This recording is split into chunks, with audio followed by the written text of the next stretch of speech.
government and the private sector need to accept frank talk from the black businesses about what's holding them back. That's a word from President Cyril Ramaphosa, who says although black businesses received 55 billion rand in support over the last decade, black entrepreneurs remain largely sidelined. Devan Murugan tells us more.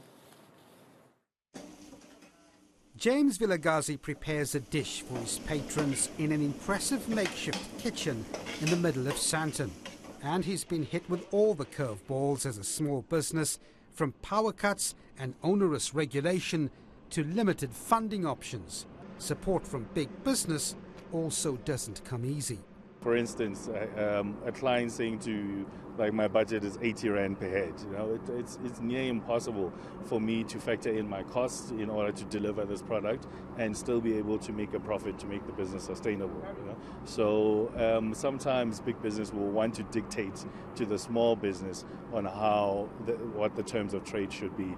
Vilagazi says meaningful state support must be widespread.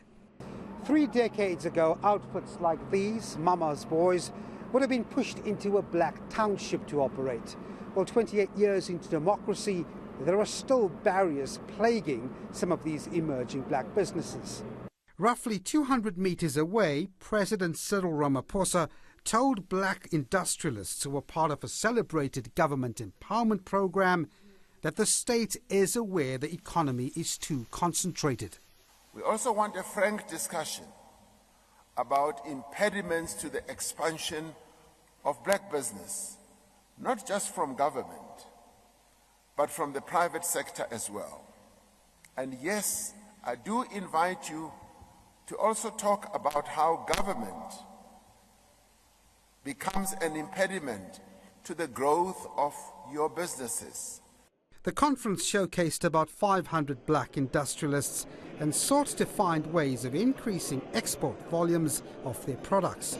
Ramaphosa also called for proposals on how capacity and resources can be used to aid transformation. Devan Murugan, Johannesburg.